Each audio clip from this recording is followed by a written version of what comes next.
Yo, what's up, PayPal? What's up, PayPal?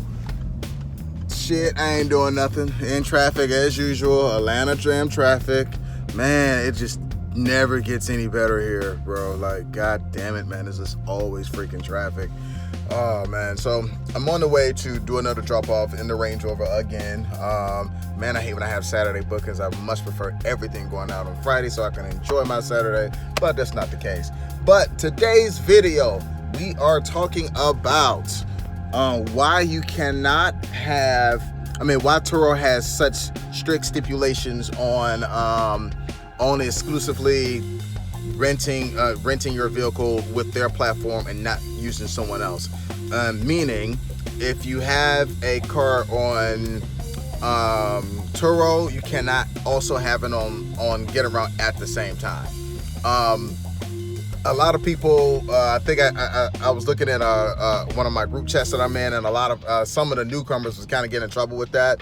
Turo was kind of just like finding their cars on Get Around, and I think one guy made a mistake and told Turo that he couldn't rent out. He had to cancel the reservation because it was on a Get Around booking, or the car didn't come back, whatever. But guys, it's really, really simple. Turo does that for that problem right there. That is the main freaking problem when it comes to Turo. Turo takes hosting extremely serious. I thought that Airbnb took hosting serious. I think Turo may really take the cake, as they should. And I get that some people don't really look at Turo as a business. Some people don't run it. Some people just want to pay their little car note. But it's really serious that you have, it's really important that you understand the risk of putting it on both platforms. One, especially when you're talking about like Get Around a hire car. The Get Around and hire car is so random, it's so sporadic. I've never been able to really calculate when a renter is returning a car, when they're going to extend the car. Is really difficult because you can extend by the hour. So, it'd be pennies on a dollar. So if Susan is supposed to return a car at 4, but she just looked and it's traffic, so she wants to return it around 8, it's only going to cost her maybe $10, $10-15 at the most. So Susan's like, okay, well, I'll just return it later, which is a great thing. But the problem is you had a Turo rented plus to go out at 5, and Susan's not back with the car. And with Get Around, what I found personally is very difficult to get in contact with guests during rental times. And then when the rental is supposed to be over, like, don't let a guest be late. When a rental is over, you can't even contact the guest. And Get Around has to change that shit. That shit is so fucking annoying, yo. Like the minute the trip ends, let's say the guest is not back, you cannot call. You have to call customer support for them to get in contact with the renter. And the crazy thing about that is most times they're calling from a 1-800 number. So a lot of guests won't pick up a 1-800 number in the fear it's a scam likely. I know I don't really pick up a lot of 1-800 calls. Like I'll let it ring and then check the message, and if it's someone I want to talk to, I'll call back that way. But a lot of people don't really, they don't really do that.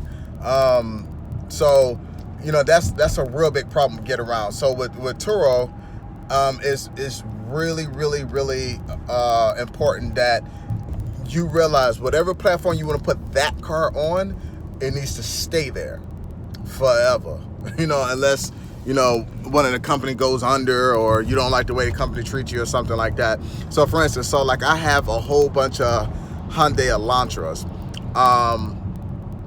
I only have them on Get Around only. All my luxury cars only go on Turo. I would never put a luxury car on Get Around, just for my fear of the car getting damaged, not seeing the car, not being anticipated damage. I would never do that. I will only put my economy cars on Get Around. And I still have some economy cars on Turo. Because sometimes tours just get really, really good. I get, really long renters. But for the most part, most of my economy cars will go and Get Around. My luxury cars will go on Turo. And it just runs a lot smoother. especially when I'm dealing with so much. It's extremely difficult to map out when someone's going to bring a rental back for a get around trip, and talk to a guest on Friday, or to block your calendar on one so it doesn't go out on the other.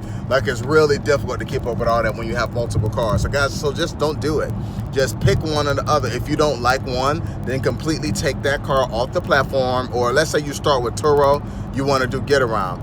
Go on your last Turo trip, block it off or snooze the vehicle, test it out on get around for 30 days. If you like it better on get around, then it's now a get around car. If not, take it off and get around, put it on Turo. But you cannot do both at the same time. So, and honestly, that's for the better. Trust me, it is for the better. I used to have the same problem with Airbnb and Booking.com because I didn't sync my calendar.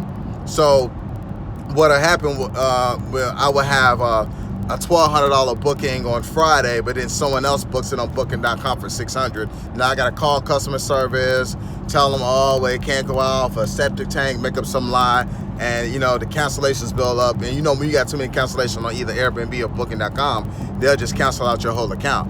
So that's another thing. Cancellations, keep that shit at an all-time low. Put it on 2 profiles, I guarantee you will have more cancellations. The more cancellations you have, the less likely you will get booked. I remember one guy on the blog, he saw how many trips I've done. I've done about 1,000 trips. He was like, oh man, how you do it, man? Could you look at my profile and see what I'm doing wrong?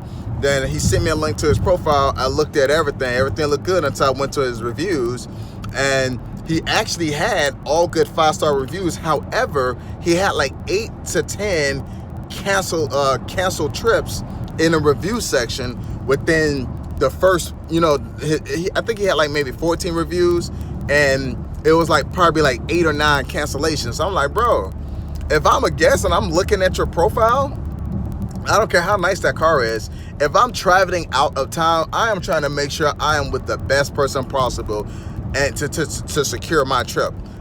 Me finding out once I get to the airport that my trip is cancellation is a no-go. You know what I mean? Like, and that happens. That's one thing with Turo. That happens. You know what I mean? Like, that happens a lot. So that can really piss off a guest. So keep cancellations down. Doing the double booking thing, having on get around, having on Turo, you're only going to set yourself up for failure, bro. Like, so let's just not. But yeah, that's it, man. Do I know what happens if you get caught? No, because I've never done it before, but I'm sure it can't be good. I'm pretty sure they'll give you a warning, probably cancel out your whole profile, or at least delist that car. So don't even take yourself through that. You want to remain in good standards with Turo in all times, you know what I mean? Because let's be 100. This is a business. Real situations going to come up, and the last thing you want them to do is, when you actually really got a real emergency, they count that against you because of your past cancellations. Because they're not stupid. If I'm seeing 8 to 10 cancellations in a month or 2 months, you obviously a person that make this happen, and you need to reevaluate your business. And if I'm Turo, I'm canceling out your profile, or at least temporarily deactivating until you get your shit together. You know what I mean? So guys, enjoy the rest of your day. Like I said, we'll be uploading more content. I'm glad to share my experiences with you guys. And that's it.